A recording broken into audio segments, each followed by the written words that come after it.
तो बच्चा पार्टी एक आपके लिए नई इन्फॉर्मेशन है। जैसे जो सीक्वेंस हमने चलाई थी, जो सीरीज हमने चलाई है 2025-26 में क्लास 12th की फिजिक्स का, जो हम एक्सरसाइज सॉल्यूशन कर रहे हैं, एक्सरसाइज सॉल्यूशन के हर एक क्वेश्चन को हम अपलोड कर रहे हैं, वैसे ही आज एक नया क्लास जिसका नाम क्लास 11, और इसमें भी हम फिजिक्स चैप्टर वाइज जितने भी 1 बाई 1 क्वेश्चन होंगे उनकी वीडियो हम अपलोड करेंगे। तो सबसे पहले हम स्टार्ट करते हैं चैप्टर नंबर 2 से। और चैप्टर नंबर 2 में क्या है, आपको एक बात का ध्यान रखना है कि चैप्टर नंबर 1 जो है वो यूनिट्स एंड मेजरमेंट वाला है, तो उसकी जो वीडियो होगी वो इस चैप्टर के बाद हम क्या करेंगे, अपलोड करेंगे।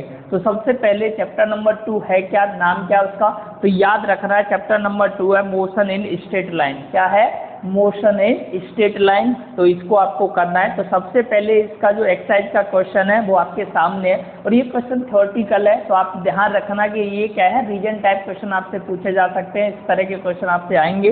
तो सबसे पहले कुछ एग्जाम्पल यहाँ पर लिखे हुए हैं क्वेश्चन नंबर 1 में, उसको आपको क्या करना है, सॉल्व करना है। जैसे मैं आपको पढ़ के बताऊँ तो in which the of the following example, ये मोशन के एग्जाम्पल है, और आपको पूछ रहा है कि can the body be consider approximately point object. क्या जो बॉडी है इन एग्जाम्पल्स में उनमें से कौन सा ऑब्जेक्ट या कौन सी बॉडी क्या होगी, पॉइंट ऑब्जेक्ट होगी, ये हमें बताना है। तो सबसे पहले तो आंसर मैं बता देता हूँ, सभी में क्या होगा कि आप याद रखना, जब भी हमसे पॉइंट ऑब्जेक्ट की बात की जाए तो आपको सबसे छोटा है ना पार्टिकल कंपेयर करना है कि वो जो डिस्टेंस कवर करेगा, मोशन है तो मोशन में क्या होता है, ऑब्जेक्ट डिस्टेंस कवर करता है। अगर ऑब्जेक्ट जो डिस्टेंस कवर कर रहा है वो मच लार्जर है ना, बहुत बड़ी डिस्टेंस कवर कर रहा है, उसके कंपैरिजन में ऑब्जेक्ट का साइज जो है वो छोटा है अगर स्मॉल है, और बहुत स्मॉल है ये कहेंगे हम, तो बहुत अगर स्मॉल है तो मैं बोलूँगा वो ऑब्जेक्ट क्या होगा, पॉइंट ऑब्जेक्ट कहलाएगा। ठीक है, तो फर्स्ट पार्ट देखो, इसमें फर्स्ट पार्ट क्या दे रखा है आपसे कि railway carriage moving without jerk between 2 station.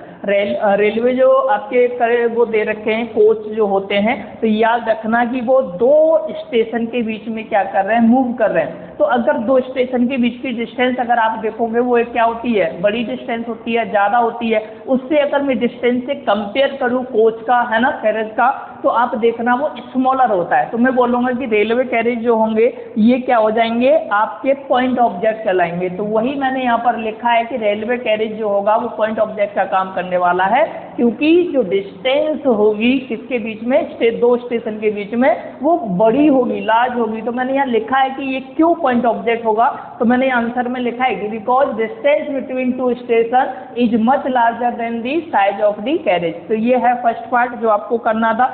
Second part में भी आपसे पूछ रहा है, सेम ही क्वेश्चन है ना, लेकिन यहाँ पर एग्जांपल बदल दिया कि monkey sitting on top of, एक मंकी जो है वो कहाँ पर है, मैन के ऊपर बैठा हुआ है, cycling smoothly on a circular track, और साइकिल कहाँ पर मूव कर रही है, एक ट्रैक के ऊपर। तो अब बताओ जो साइकिल होगी वो ट्रैक के ऊपर मूव कर रही है, तो वो डिस्टेंस क्या हो जाएगी, लार्ज हो जाएगी compare to size of monkey. तो मैं बोलूँगा कि जो मंकी होगा वो क्या हो जाएगा, आपका पॉइंट ऑब्जेक्ट। तो यहाँ पर भी वही लिखा है कि मंकी आपका क्या कहलाएगा, पॉइंट ऑब्जेक्ट होगा, बिकॉज साइज जो है मंकी का ये मच स्मॉलर होगा compare to distance cover by the cyclist, है ना, तो जो कहाँ पर एक कर्व रोड पर क्या कर रहा है, उसको मूव करा रहा है ना।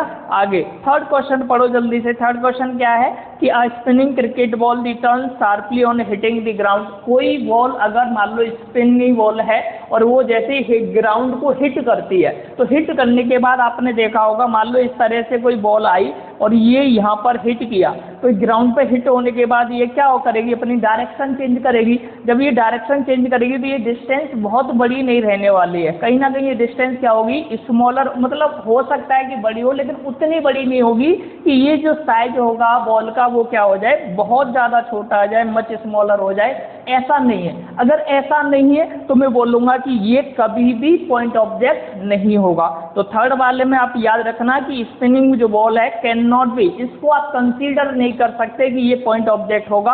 और क्यों नहीं कर सकते, तो मैंने ये बता दिया कि इसका जो मतलब हिट करने के बाद जैसे ग्राउंड को ये हिट करेगी उसके बाद इसकी जो डिस्टेंस कवर होगी वो मच लार्जर नहीं रहने वाली है। जब मच लार्जर है नहीं तो इसको हम बॉल को कभी भी पॉइंट ऑब्जेक्ट नहीं मान सकते, ये याद रखना, यहाँ मैंने लिखा है कि spinning ball can not be considered as a point object because it size जो होगा वो क्वाइट जो appreciable as a compare to the distance through which it turn on a hitting ground. Clear है।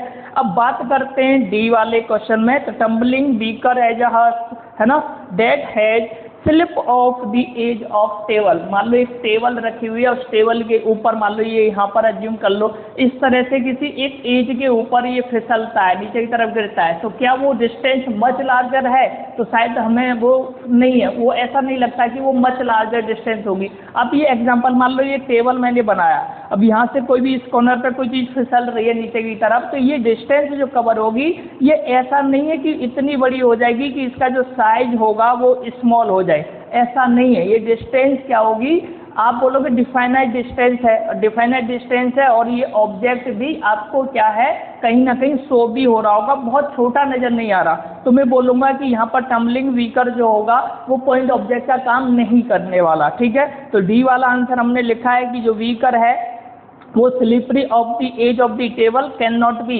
Consider as a point object, है ना। क्यों नहीं है, तो मैंने लिखा है साइज इज नॉट नेग्लिजिबल, मतलब बहुत ज़्यादा छोटा नहीं होगा हाइट ऑफ द टेबल के, है ना, यहाँ पर वो स्लिप कर रहा होगा। तो ये था आपका क्वेश्चन नंबर 1 जो अभी हमने क्या किया, डिस्कस किया। ठीक है, ऐसे ही अगला क्वेश्चन हम अगली क्लास में भी डिस्कस करेंगे।